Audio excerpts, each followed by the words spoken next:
L'été à Santa Cruz avait toujours été étouffant. Mais cette année-là, en 1998, la chaleur apportait quelque chose de plus qu'une humidité collante. Il apportait Yerko.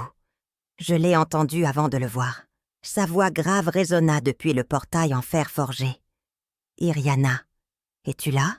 Un mélange de surprise, de nostalgie et une inexplicable sensation de picotement parcoururent mon dos en entendant son timbre. Ce ton qui avait marqué tant d'adieux et qui maintenant, d'une certaine manière, m'attrapait.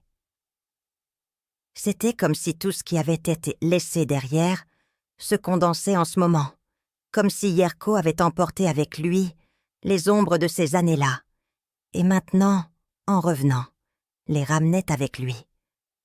Quand j'ai tiré la serrure et poussé la porte, il était là, Yerko Quispe, mon beau-fils, le fils unique de mon défunt mari, Eulalio. À ses 22 ans, il n'était plus l'adolescent maigre et timide que j'avais embrassé sur le front et envoyé à Potosi il y a 6 ans. Maintenant, il avait des épaules larges, une peau bronzée par le soleil de l'altiplano, des sourcils plus foncés et des yeux qui avaient appris à regarder avec le calme de celui qui a affronté la dureté de la vie. Ces yeux qui, dans sa jeunesse, semblaient ne pas comprendre grand-chose du monde et qui maintenant, en me regardant, semblaient porter les cicatrices des années. Ses mains, grandes et calleuses, parlaient d'elles-mêmes. Elles avaient brandi des houes, porté des sacs de pommes de terre et sûrement construit plus d'un mur en adobe sous le regard sévère de la cordillère bolivienne. Tout en lui était différent, mais en même temps, il restait lui-même.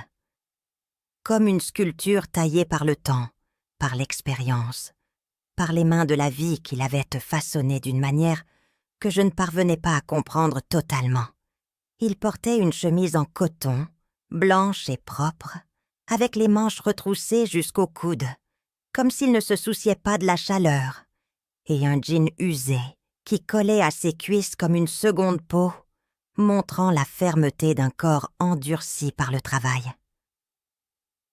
Ses cheveux, plus longs que ceux dont elle se souvenait, tombaient en mèches sombres sur son front, humide de la sueur du voyage.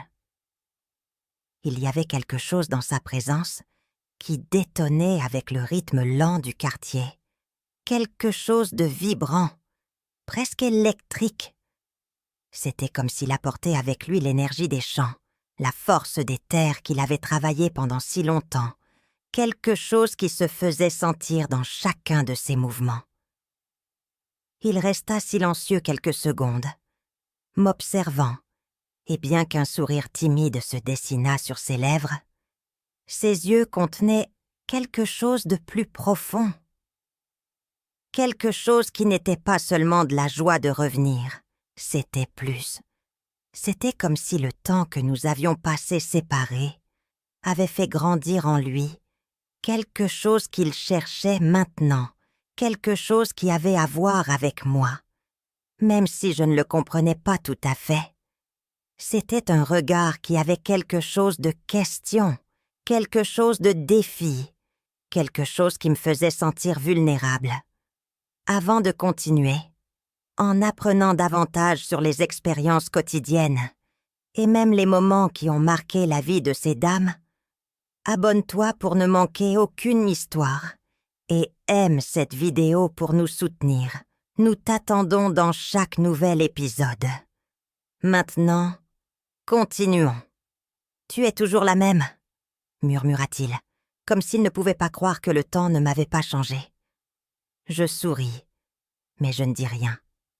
La vérité était que j'avais effectivement changé, intérieurement. Les années sans Eulalio, la routine du cabinet vétérinaire, la solitude de la maison, tout m'avait endurci. Le poids des jours avait marqué une empreinte sur mon visage, bien que mes yeux continuaient de chercher quelque chose, toujours quelque chose que je sentais pouvoir retrouver peut-être avec lui. Cet après-midi-là, alors que le soleil glissait entre les toits, je savais que la chaleur de cet été ne venait pas seulement du climat. Yerko apportait un incendie, et il était venu pour rester. L'air semblait lourd, chargé de promesses non dites et d'une tension qui, bien qu'imperceptible, s'était installée entre nous, comme une fine ligne que personne n'osait franchir. « Ça fait 3 ans que je ne t'ai pas vu, » murmurai-je, essayant de ne pas regarder comment la sueur brillait dans le creux de sa gorge, traçant de petits chemins sur sa peau. 3 ans, 6 mois et 14 jours, répondit-il avec un sourire qui me fit trembler. Ce sourire était plus qu'il n'y paraissait, chaleureux, direct et un peu moqueur, comme s'il aimait savoir que son retour avait laissé une marque. Ma sœur Naïra, de 30 ans et veuve comme moi, a préparé un dîner copieux. Silpancho, riz au fromage et chicha fraîche. Pendant qu'elle parlait sans arrêt des potins du village, je ne pouvais m'empêcher de remarquer comment Yerko, il buvait lentement, laissant le liquide glisser le long de son menton, comme si chaque gorgée était un rite qu'il connaissait bien. Il faisait glisser ses doigts sur la nappe, traçant des cercles qu'il imaginait sur ma peau, dessinant des cartes que lui seul pouvait comprendre. Il me regardait quand il croyait que je ne le remarquais pas, et, bien que ses yeux semblaient se calmer en voyant que je ne réagissais pas, il y avait quelque chose dans son regard qui me débordait. « Et comment va la récolte dans le nord ?» demanda Naïra, en lui servant plus de nourriture, sans se rendre compte du poids que chaque mot portait. « Sèche, » répondit Yerko. « C'est pourquoi je suis venue, à aider ici. Et allez voir. » Ses yeux noirs, profonds comme des mines abandonnées, se sont enfoncés dans les miens. J'ai renversé la chicha. 3 jours plus tard, Yerko travaillait à désherber le champ de maïs quand le ciel a éclaté, la pluie est tombée comme des fouets. Et je suis sortie en courant avec un parapluie en plastique que le vent a détruit en quelques secondes. Je l'ai trouvé trempé près de la grange, la chemise transparente collée à son torse. Ses abdominaux étaient dessinés comme si quelqu'un les avait sculptés dans la pierre. Les gouttes d'eau glissaient sur sa peau, traçant des chemins qui semblaient guider mes yeux vers des endroits interdits. Ses pantalons mouillés adhéraient à ses cuisses, montrant la force de ses jambes. Les cheveux, collés sur le front, lui donnaient un air sauvage et déchaîné. « Tu es gelé !» criai-je en lui touchant le bras sans réfléchir. Sa peau était froide, mais il y avait une chaleur interne qui semblait brûler sous la surface. « Pas autant que tu le penses, » murmura-t-il, et son souffle chaud effleura mon oreille. J'ai ressenti un frisson parcourir mon dos, un mélange de froid et de désir. À la maison, je lui ai donné des serviettes et les vieux vêtements de Lalio. « Mais ça, » dis-je, me retournant pour lui donner de l'intimité. Mes mains tremblaient pendant que je cherchais les serviettes dans l'armoire. L'image de son torse nu s'était gravée dans mon esprit, et chaque mouvement qu'il faisait semblait ralentir, comme si le temps s'était arrêté. Mais lui, dans un mouvement audacieux, a enlevé sa chemise devant moi, les gouttes coulaient sur sa poitrine, descendant jusqu'à la ligne de sa ceinture. Ma respiration s'accéléra, et mes yeux suivirent le chemin de l'eau, fascinés par chaque détail. Ses muscles se tendirent lorsqu'il bougea, et je pus voir les cicatrices qui ornaient sa peau, chacune racontant une histoire que je désirais entendre. « Iriana » murmura-t-il, et à cet instant, je sus que j'étais perdue. Sa voix était un murmure, mais elle a résonné comme un tonnerre dans mes oreilles. Mes jambes fléchirent, et je dus m'appuyer contre le mur pour ne pas tomber.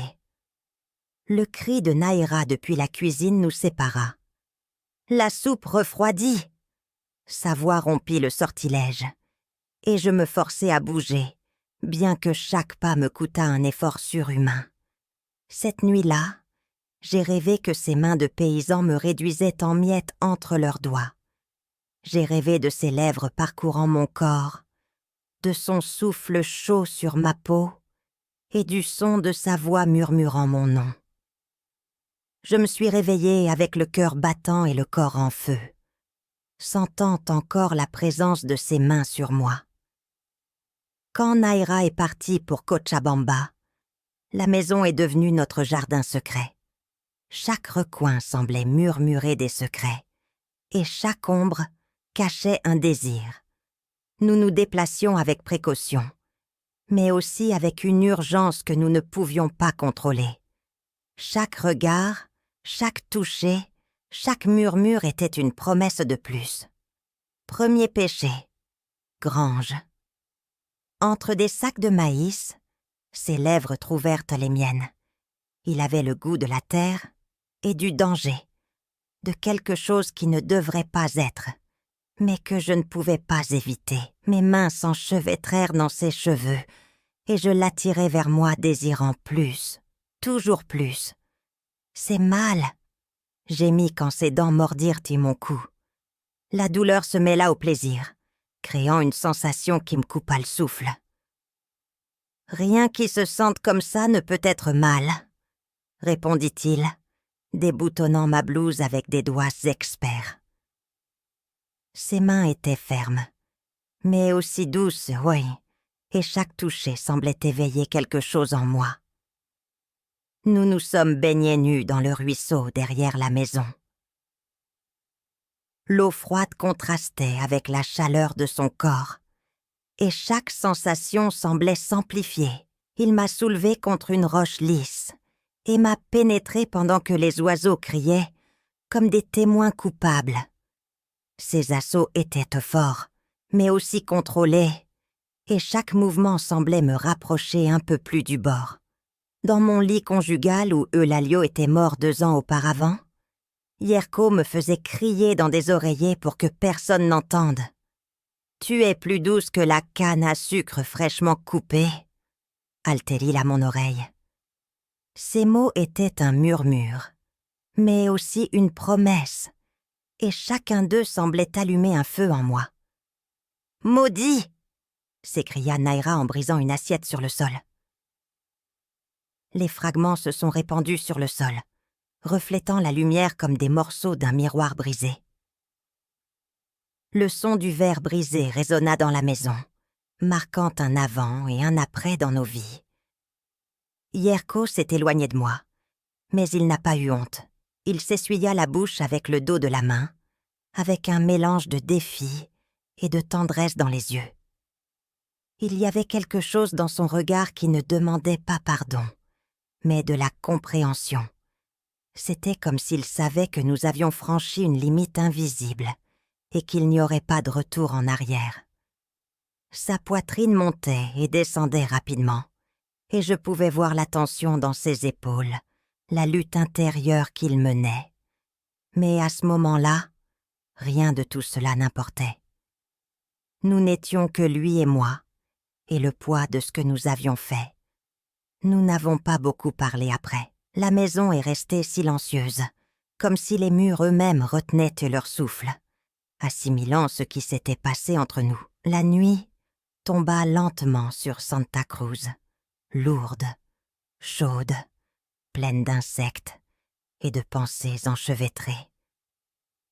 L'air était chargé d'électricité, comme si le ciel lui-même attendait une tempête. J'ai mal dormi. J'ai rêvé.